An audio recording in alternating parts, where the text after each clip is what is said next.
십계명은 10개의 말씀으로 이루어져 있습니다. 이 10개의 말씀 중에서 세 번째 말씀에 관해 오늘 생각해 보려고 합니다. 오늘 본문은 우리 방금 읽었다시피 내 하나님의 이름을 망령되이 일컫지 말라. 내 하나님의 이름을 망령되이 일컫는 자를 죄 없다 아니하리라. 이렇게 말씀합니다. 이 본문에서 우리는 세 가지를 살펴봐서 이 말씀의 의미를 잘 알아보려고 합니다. 첫째, 이름의 의미. 둘째, 일컬음의 뜻. 셋째, 망령됨의 값. 첫째입니다. 이름의 의미. 이름이 무엇인지 생각해 봅니다. 쉽게 말하면 이름이란 그 이름을 가진 대상을 나타내는 표시입니다. 사람을 예로 들면 그 이름은 그 사람을 나타냅니다. 그런데 이름이 그 사람은 아닙니다. 그 이름은 그 사람을 나타낼 뿐입니다.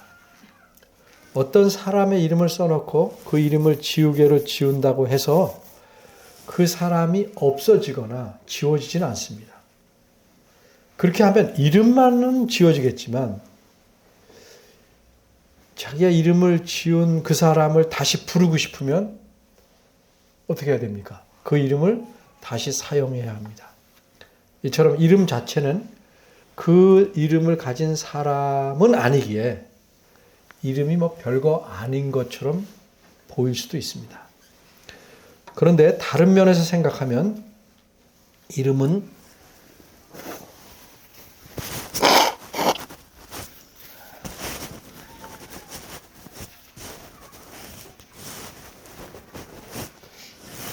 별것 아닌 것이 아닙니다. 예를 들면 어떤 사람이 제 이름을 부르며 모욕적인 말을 했습니다. 그럼 제 마음이 편하겠습니까? 마음이 상하지요? 제 이름을 욕한 거지 날 욕한 게 아니다. 이래서 내가 아무렇지 않다 이렇게 생각할 수는 없습니다. 이처럼 이름이라는 것은 그 사람을 나타내는 표시이지만 그 사람을 자체를 대신하기 때문에 그 사람과 같다고 말할 수 있습니다. 근데 이름이라는 건 그 사람 자체만 대신하는 게 아니고 바꿔 말해서 부를 때 쓰는 것만이 아니고 그 사람의 명예를 나타내기도 합니다. 그런 예로서 좋은 경우든지 나쁜 경우든지 누구누구 아무개스럽다라는 표현도 있습니다. 또 하나님의 경우는 하나님다우시다 이런 표현도 쓰게 됩니다. 이처럼 이름이라는 것은 그 사람과 그 사람의 명예를 담고 있기도 하기 때문에 특별히 어른의 이름을 함부로 부르는 것은 무례한 일입니다. 적어도 동양, 우리나라에서는. 더구나 하나님의 이름을 마구 부르는 것은 얼마나 무례하고 잘못된 일이겠습니까? 둘째, 일컬음의 뜻. 본문의 앞부분은 내 하나님 여호와의 이름을 망령되이 일컫지 말라 이렇게 말씀합니다. 일컫지 말라. 이 말씀에서 일컫다라는 낱말의 뜻을 생각해 봐야 본문의 뜻을 바르게 알 수 있습니다. 우리말에서 일컫다라는 말은 뭐뭐라고 칭하다.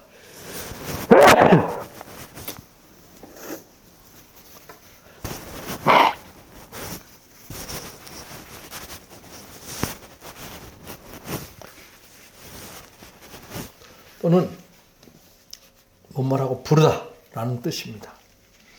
그러기에 하나님의 이름을 일컫다 하면 입으로만 말하는 것과 연관해서 이해하는 경향이 많습니다. 게다가 망령되이라는 낱말이 이어서 나오기 때문에 하나님의 이름을 함부로 부르거나 맹세에 사용하지 말라 하는 의미로 본문을 이해하게 됩니다. 더욱이 예수님께서 산상수훈 가운데서 맹세에 관해서 이런 말씀을 하셨습니다. 마태복음 5장 33절에서 37절이 예수님께서 맹세에 대해 말씀하신 대표적인 말씀인데 그 중에 앞과 뒤에 두 구절을 보면 이렇습니다.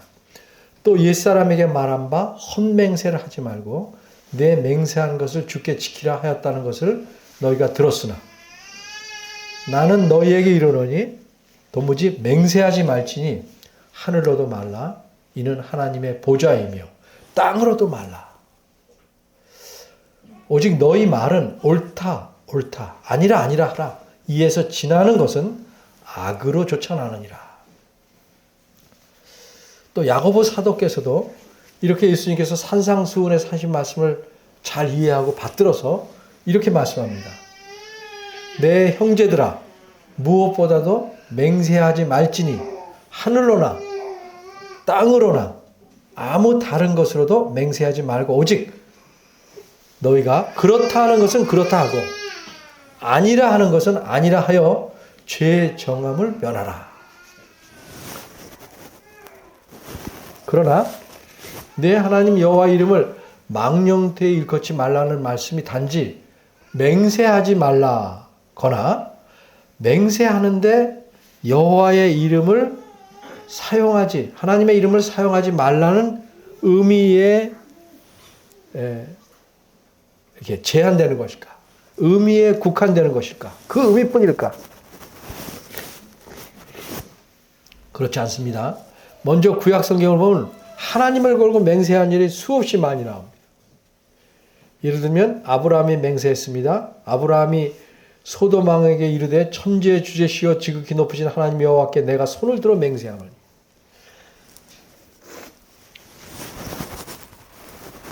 하나님 자신도 맹세했습니다. 수없이 많이 맹세하셨습니다. 한 예를 들면 하나님은 아브라함에게 맹세하셨습니다. 가라사대 여호와께서 이르시기를 내가 나를 가리켜 맹세하노니 네가 이같이 하여 내 아들 내 독자를 아끼지 아니하였은즉. 야곱도 맹세했습니다. 야곱이 그 아비 이삭에 경외하는 이 하나님이죠.를 가리켜 맹세하고 이뿐만 아니라 여호와의 이름으로 맹세하라는 말씀도 많이 나옵니다. 내 하나님 여호와를 경외하며 섬기며 그 이름으로 맹세할 것이니라.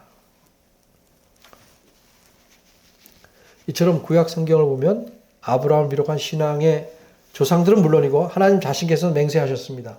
따라서 마태복음 5장 34절에서 예수님께서 도무지 맹세하지 말라라는 말씀은 맹세 자체를 하지 말라 하는 의미는 아닙니다. 그럼 이 말씀은 무슨 뜻일까요?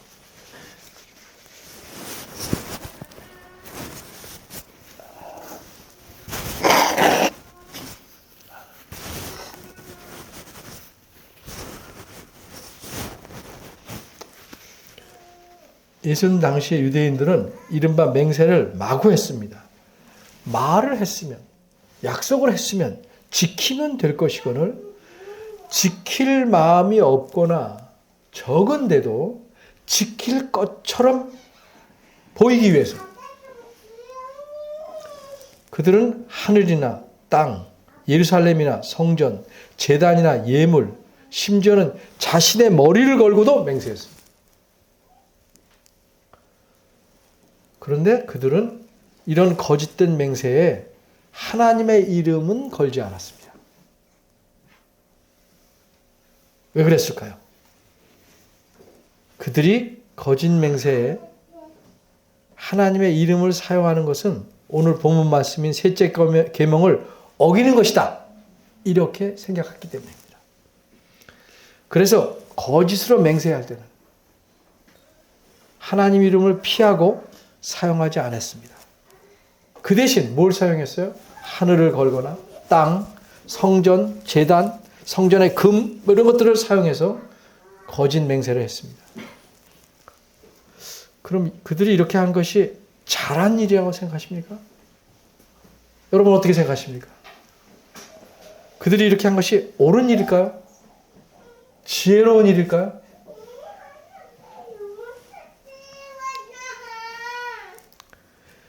그들이 그렇게 거짓 맹세할 때 하나님의 이름을 사용하지 않은 것은 잘한 일이 아니고 한마디로 그들이 매우 약삭빨랐기 때문입니다. 그들은 교활했습니다. 어째서 제가 그들을 그렇게 나쁘게 평가하는지 들어보시기 바랍니다.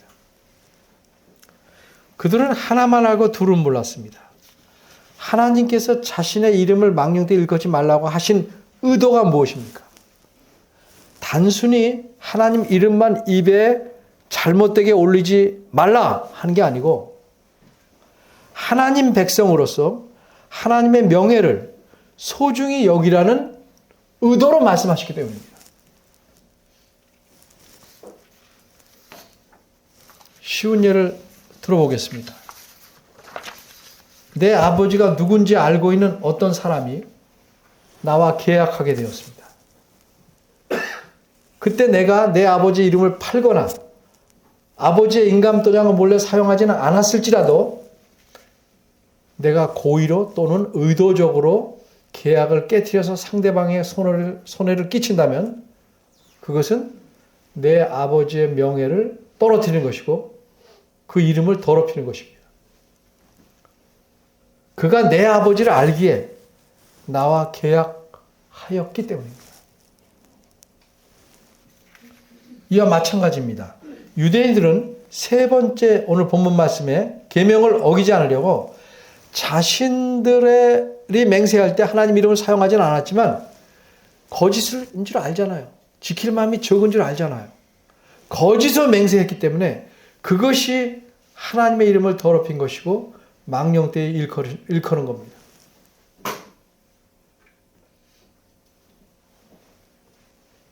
그래서 예수님께서 마태복음 5장 34절에서 도무지 맹세하지 말라라고 말씀하시면서 하늘로 맹세하든지 땅으로 하든지 그것이 모두 하나님과 연관된 것이다.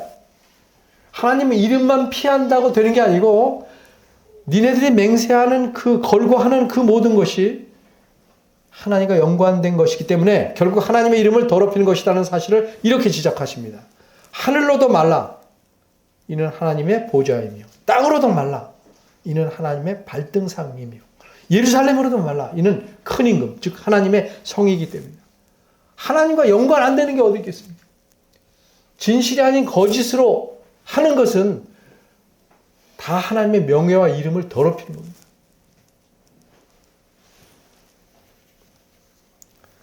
이처럼 예수님 당시의 유대인들은 이 셋째 계명을 기계적으로 이해해서 그 말씀하신 의도는 놓치고 글자대로만 지키려고 했습니다. 그래서 예수님은 그들이 헛되고 거짓되게 맹세하는 것을 강하게 책망하신 것입니다. 이 셋째 말씀은 맹세에만 관계되거나 국한된 것이 아닙니다.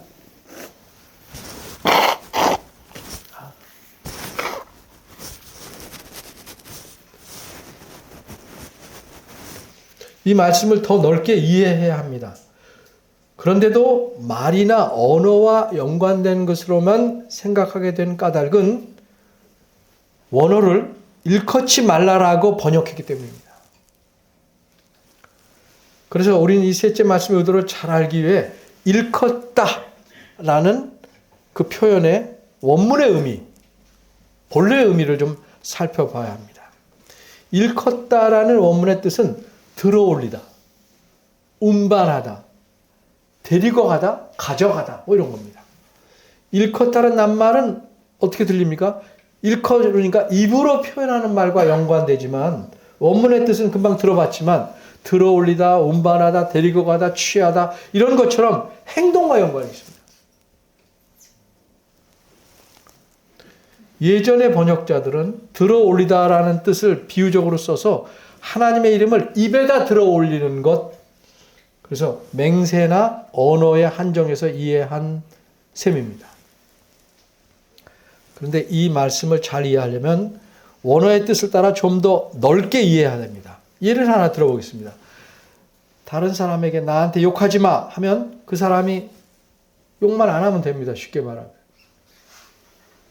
근데 나한테 함부로 하지 마 이러면 그 의미의 폭이 넓어집니다. 욕은 물론 해서 안 되고 거친 행동이나 나쁜 태도로 나를 대하지 말라는 의미, 폭이 넓어지기 때문에. 그러니까 단어를 어떤 걸 쓰느냐에 따라서 폭의 좁고 넓은 게 달라지는 겁니다. 일컫지 말라 그러면 주로 입에 연관돼 되지만 원어의 뜻을 살리면 행동에 연관이 된다.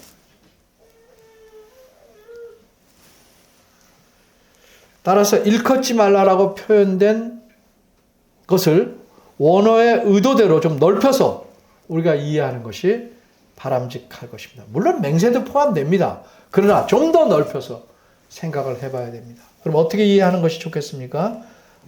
계속 말씀드리겠습니다. 세 번째, 망령됨의 값. 오늘 본문은 너는 너의 하나님 여호와의 이름을 망령되이 일컫지 말라.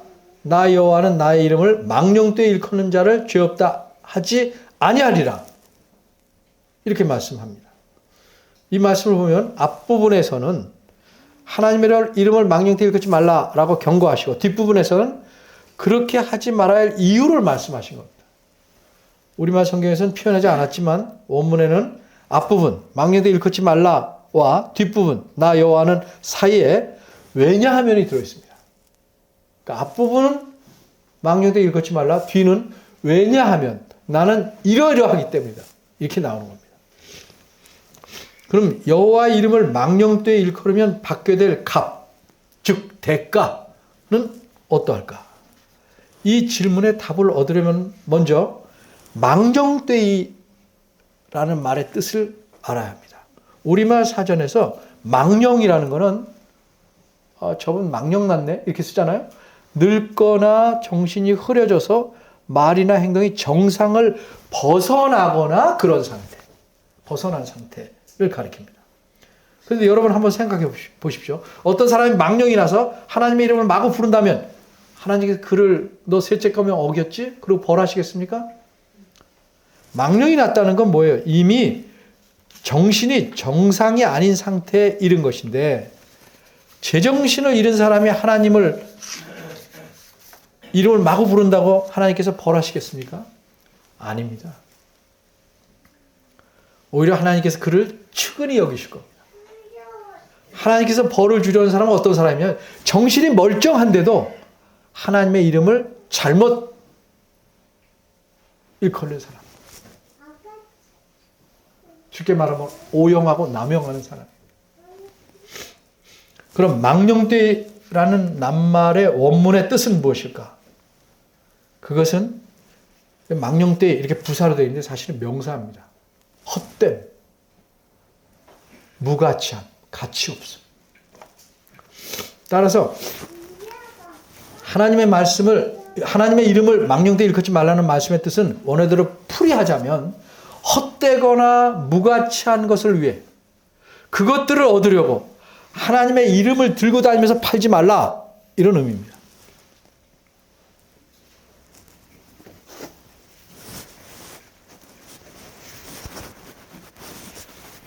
이 의미를 좀 더 설명합니다. 하나님의 이름을 들고 다니면서 판다라는 것은 예를 들면 이런 것입니다. 우리 교회에 잠시 다녔던 사람이 어떤 사람 만났는데 그 사람이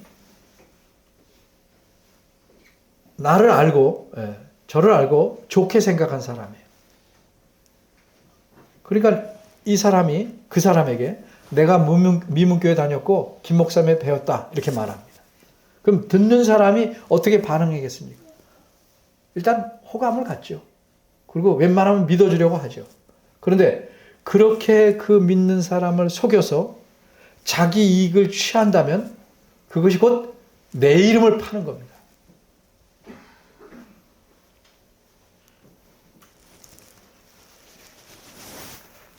그런 사람들 많죠?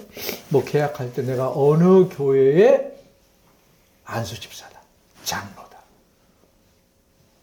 그렇게 말하고 거기에 걸맞게 하면 괜찮은데 그렇게 못한 사람이 많아요. 통계는 없지만 교회를 건축하면서 그렇게 이름 팔아서 안 지킨 사람이 지킨 사람보다 훨씬 많아요.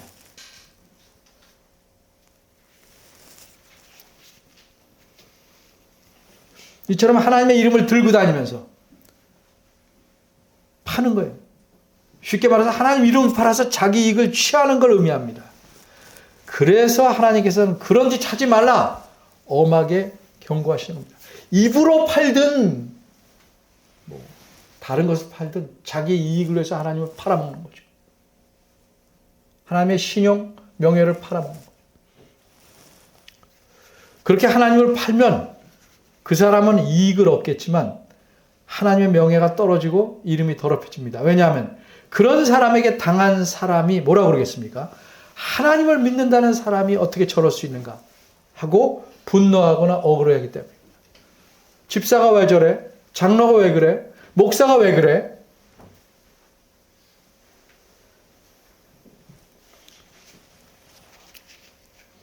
그럼 이렇게 하나님의 이름을 들고 다니면서 팔아먹는 자가 치러야 할 대가는 무엇일까? 그런데 하나님께서는 그 대가가 무엇이라고 분명하게 본문에서 말씀하지는 않고 뭐라고 하셨냐면 죄 없다 하지 아니하리라 이렇게 말씀하셨어요. 이게 굉장히 부드러운 표현입니다. 죄 없다고는 아니하겠다. 죄가 좀 있다. 뭐 이런 느낌을 주죠. 근데 원문대로 풀이하면 달라집니다. 벌 받지 않고 지나가도록 내버려 두지 않겠다. 바꿔 말하면 내가 반드시 벌 주겠다. 이런 강력한 표현입니다. 그냥 단순히 죄 없다 아니하겠다 이게 아니고 내가 반드시 벌 주겠다.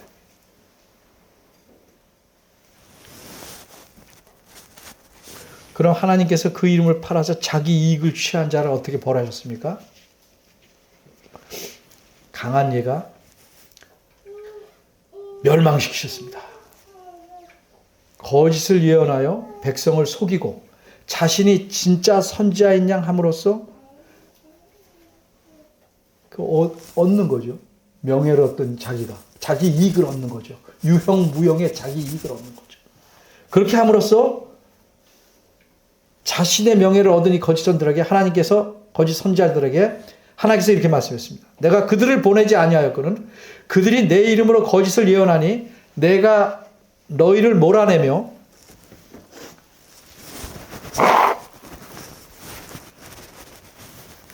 너희와 너희에게 예언하는 선지자들을 멸망시키기에 이르리라.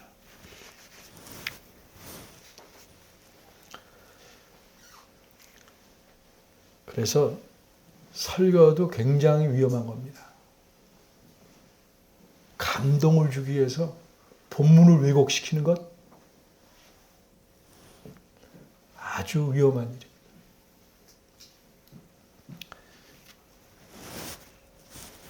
금방 말씀드린 멸망은 대가의 한 예입니다.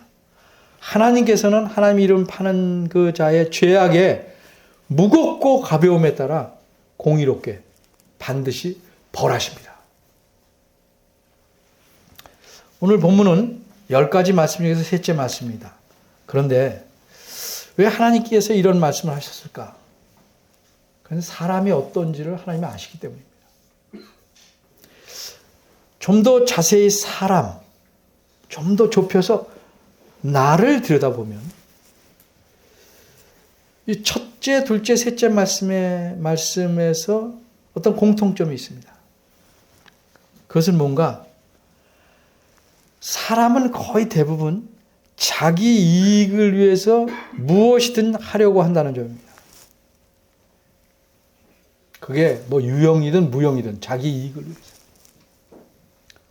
사람은 자기 이익을 위해서라면 어떤 신이든 섬기려고 합니다. 나한테 복만 준다면 뭐 이 신 저 신 다 좋다 이거예요.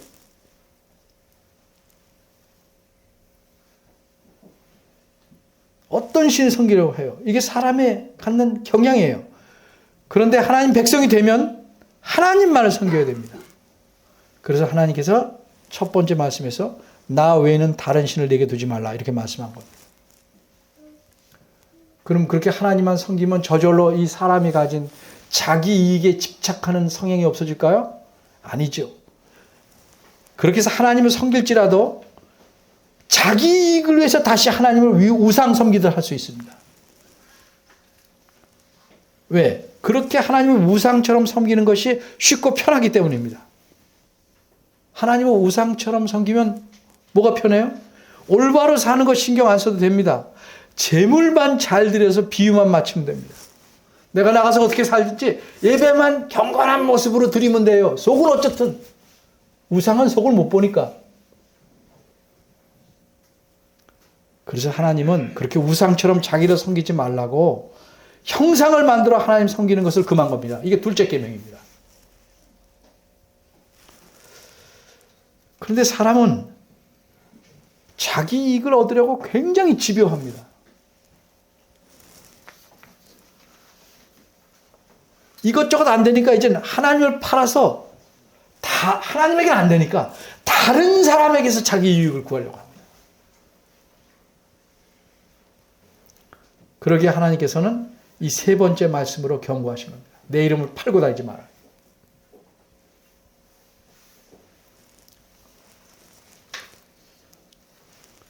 여러분 스스로 잘 보세요. 내가 내 이익에 그때 얄팍하고 헛된 이익을 위해서 얼마나 집요한가요? 많은 사람이 교회를 옮겨 다니죠. 겉하면 떠나죠. 그 잘못된 자존심, 그거 조금 상처 입었다고 돌았습니다.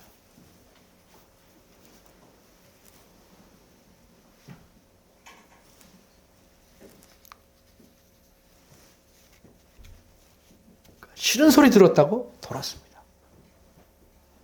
내가 왜 그런 거 들어야 되냐. 내가 생각한 이익은 굉장히 폭이 넓습니다. 그럼 이제 오늘 본문에서 하나님에 대해 분명히 가르치는 사실은 무엇입니까? 뚜렷이 드러납니다. 하나님은 하나님의 이름을 팔아 자기 이익을 취하는 자를 반드시 벌하신다는 사실입니다. 그럼 어떤 자가 하나님의 이름을 파는 자일까? 첫째로 구약 성경이나 계속 예수님 말씀에 드러난 대로 거짓 맹세하는 자입니다.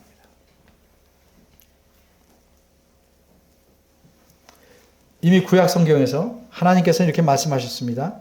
너희는 내 이름으로 거짓 맹세함으로 내 하나님의 이름을 욕되게 하지 말라. 나는 여호와니라. 근데 이 말에서 또 기계적으로 이해하지 마십시오. 엄밀히 말해서 맹세라는 낱말이 들어있느냐 아니냐 중요한 것이 아니고, 맹세란 말을 쓰지 않았다 할지라도 자신이 하나님의 백성의 자녀인데도 거짓으로 남을 속여 자기 이익을 취하려거나 취하는 것 자체, 이게 하나님의 명예를 더럽히는 것입니다. 본문의 계명을 분명하게 어긴 겁니다.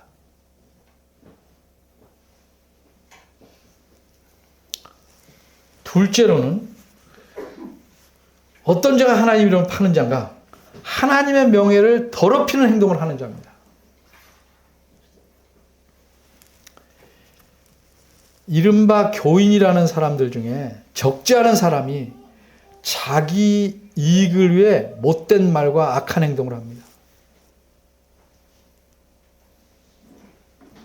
그리스도인이라면 모든 걸 정당하게 하고 속이지 않겠거니 하고 기대했는데, 자신의 이익을 위해서 그것이 돈이든 재물이든 명예든 권세든 또는 궁지에 벗어나기 위한 것이든 간에 하나님의 명예를 더럽히는 짓을 합니다. 남에 대해 악한 말, 거짓 변명, 폭력, 속임, 모욕, 모함 등등이 그런 것들입니다. 어떤 사람은 자기 이익을 위해서 자기 영혼도 팔아먹습니다. 하물며 눈에 보이지 않는 하나님의 이름이나 명예는 얼마든지 팔아먹을 수 있습니다. 이런 사람을 하나님께서는 결코 그냥 놔두시지 않는다는 겁니다. 반드시 공의로서 벌하시겠다. 자신은 그런 하나님이다 말씀하신 것입니다.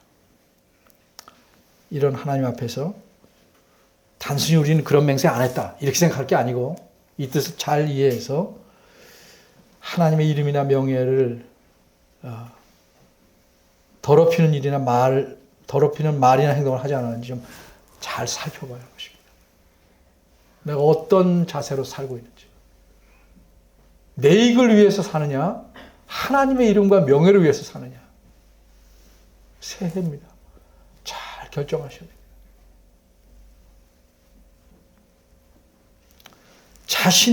새해는 자신의 이익에 집착하지 말아야 합니다.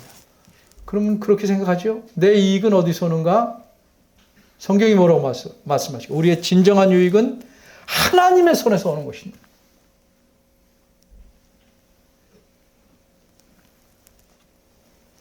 올해는 우리 이익이 아니라 우리의 왕이시고 주님이신 하나님의 이름을 높이고 하나님을 더욱 찬양하고 감사하는 그런 여러분들로 더욱 성숙해지기를 바랍니다.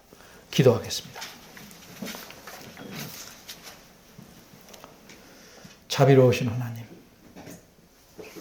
우리의 죄악대로 갚으시면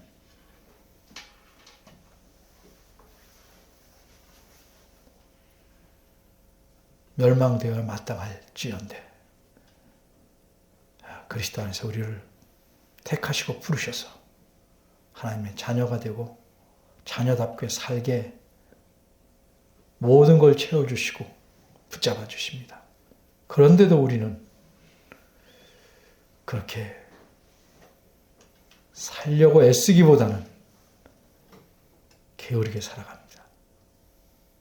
죄를 용서해 주시고 이 새해는 누워 살던 삶에서 일어나게 하시고 앉아 살던 삶에서 서게 하시고 서서 살던 사람이라면 좀 더 빠르게 걷고 하나님을 향해서 나아가는 사람 되도록 도와주옵소서. 예수님의 이름으로 기도합니다.